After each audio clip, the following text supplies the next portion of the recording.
What is going on, guys? Welcome back to Daily Gaming. My name is Logan, and today we're going to be taking a look at the Nyxi gaming JoyCons, or JoyPad, sorry, is what they actually call it. But these are alternatives to the basic Joy-Cons you have here. I'll have a link in the description to what it actually is. The biggest advantage of these is they are much bigger and they feel way more comfortable. So before we get into that, let's take a look at the actual build quality of it itself and see what they're all about. So as you can see, I do have the Joypads here, and compared to the size of an original Joy-Con, it is fine. But the best thing about these is they are way bigger. They do have different options. So they've got black, they've got the green and the Animal Crossing colors. Focus, there we go. They have red and blue, like the Mario colors. But I got the black one because I think the black one is the coolest. That is the attachment for it, which I will show happening later in the video. They do feel light, probably about the same weight as a normal Joy-Con, to be honest, which I think is pretty good. They are quality control checked, which you can see here on the back, which is nifty. But you can see here, the D-pad feels very nice. It is a little bit spongy, but I think it's going to have the same issue. It doesn't have the same issue that the Pro controller has, where if you press left, sometimes it presses down for you. This just works like a normal D-pad, which is what you expect. It has all the normal switch buttons on it, so you've got your A, B, X, Y, you've got your right stick, you've got your home, which all work functionally. You go home, back into the game, and you've got your minus and your capture button. But the cool thing is, on the back of this, you have an extra programmable controller button, which by default is nothing, which is good, because I hate it when it's like by default A or B or something and you go to do it and you just mess up. So that is really cool. The fact that you've got an extra programmable button. You do have turbo options as well for these, so if you want to play a game where you've got a button mash, like Mario Party, I guess, you can use the turbo function and have your friends hate you. And they've got all four shoulder buttons. They have this nice grip, which I really think is quite cool. You can see here this little texture. I wish it was on the front too, but the little matte finish I do find very nice as well. I've been using these a lot, and they still look very clean and very brand new, which is what I want. But the best way I found to use these is actually having them hooked onto the side of it. So if you just take a look now, you're gonna see a massive difference in, oh, that's incredible. That's so good. And they do work like normal Joy-Cons in the sense that you just need to clip them into the side and they will automatically sync, which is fantastic. This feels hefty. This feels legit. If I'm sitting and playing with the Joy-Cons normally, I do get a lot of cramp, but these feel absolutely incredible. Now, they do charge via USB-C individually. They do charge when they're docked to the Switch, again, which is normal, that's fine. If you're not docking them to the Switch, individually charging them is a bit of a pain, but you just want to make sure that they're synced. It kind of reminds me a little bit of the feel of Sega Game Gear, the Sega Nomad, or even the Atari Lynx, but they feel absolutely insane. Like, I am so blown away. This is the equivalent of having a GameCube controller attached to your Switch, which I think is really, really cool. They have different options for vibration. Now, the vibration motors in these, because they are light, are a little bit small. So when you do turn the vibration up, it doesn't feel as substantial. But that being said, if you're holding these handheld or anything, you're not looking for, you know, HD rumble or anything you would get out of a normal Pro controller. You're here to, you know, use it handheld and enjoy it. And these feel absolutely incredible. The lightness, the moment they're attached to the Switch itself, you can't even tell. Now, these little lights you have around the sticks here are really, really sick. And they have, oh, kicked out of Elite Smash. You can change them to 8 different color options, which I think is really, really nice. You can see the actual lights here.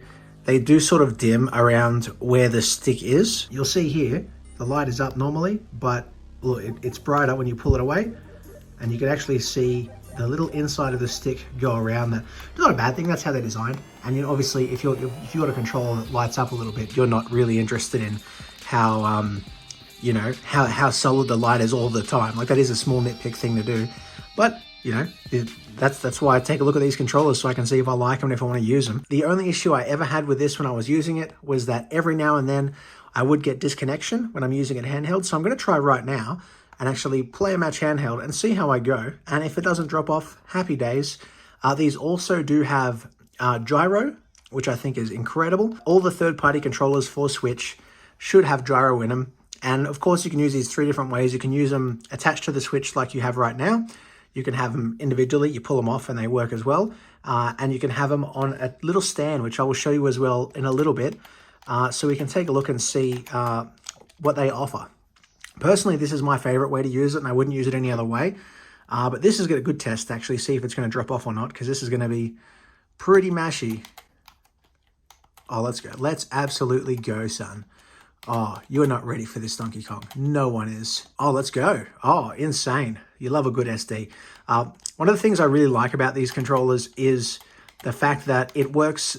It's a lot better than some of the other ones in the sense that some of the cheaper ones you'll find actually will drop inputs if you put too many in a row. And I'll do my insane speed test shortly after this. Let's go. Oh, we're going to get a 3 stock. That's pretty good. I've set my tag. I'm not sure if you can see, to not a pro, to sort of troll people. Let's go. Oh, insane. How good is that? A 3 stock.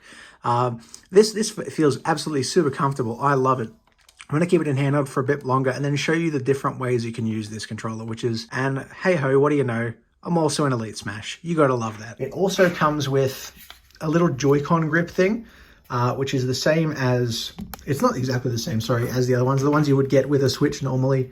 I've never actually put the normal ones in this to see how it feels, but they are spaced further apart as well. So the other issue is with the normal Joy-Con holder, grip connector, whatever you want to call it, is that it was a little bit small and the angles were okay. But if you attach Joy-Con Pros, the Joypad Pros, you will see a big difference in how it holds. Now, if we just slip it in, even again, that too, I love that difference of the fact that when you clip these in, you have blue lights instead of the green ones from the normal ones, which is very, very cool. Let's see if we can dock this thing and get a better view of what's going on. Let's just figure out how to use a tripod for a second. There we go. I want to show you the fact that this can handle very fast inputs as well, because that is very important, to me especially, because I like playing fighting games and competitive games. Now, like any other controller, it obviously does take a little bit of getting used to see how it feels, but I think it's fantastic. I think this is actually one of the better controllers I have. And if I know I'm going to be playing portable, especially for a long time, I'm going to use this controller.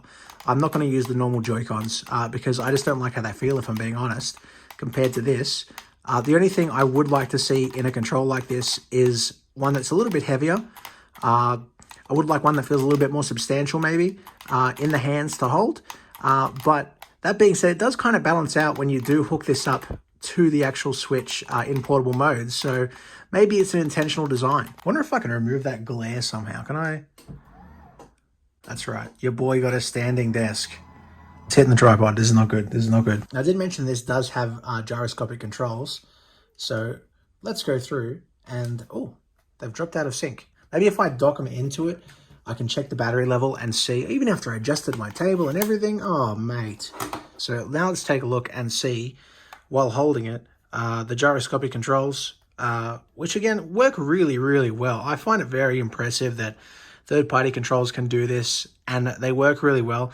I do find I have issues every now and then with, see right now, I've gone back to center, but now I'm looking at the floor. It does seem to lag behind a little bit with the actual gyroscopic controls, but the fact that it's even an option is great. With a lot of these games, I do find the fact that you have to, every time you aim, it resets. So it's not really an issue, but if I adjust it again, there we go. That's really cool, and it works well.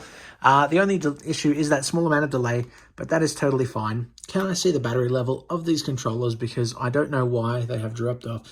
They are full of battery. Okay. So every now and then, if they're not attached this way, you're going to have little teething problems like that, where it's not going to work exactly the way you want. It is just a redock sort of thing, which I found, which seems to work really well.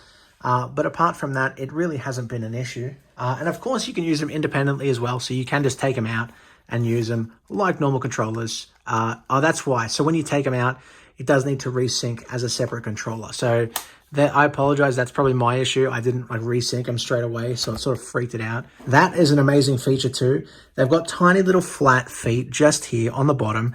So you can sit it. You can sit it on a bloody desk and it'll work. And you could even plug a charger in the bottom. There's enough room down here for you to charge it and leave it sitting up like this. It's a little fancy piece. Look, on a scale of 1 to 10, I would give this a solid, 8. The only issue I do have is that I mentioned that I have found this disconnects even when connected like this. It has happened in the past, but I haven't had that issue in this video right now. So this has been my very short, but hopefully concise review on the Nyxi Gamepad Pro, the Joy-Con Pro, whatever you would like to call them. I will have a link in the description. I'm not affiliated with them, so I'm not getting paid for this review, but I think it is a really cool option for someone who wants an alternative to the classic Joy-Con. And definitely, if you play in handheld a lot, this is the way to go. This has been the most comfortable way I've ever played portably, and I, a lot of the time, use the stand on the back and have a Pro controller sitting next to me, and I find this way more comfortable, especially with the Switch OLED upgrade, the screen being so much nicer. It is so good to see something that helps me want to play and use the OLED screen. Right now, I've just flicked the kickstand up automatically, which you can see back here, but it doesn't even touch because these controllers are so well designed that it actually holds it up on its own. Thank you guys so much for watching. My name has been Logan from Daily Gaming. Have a fantastic day.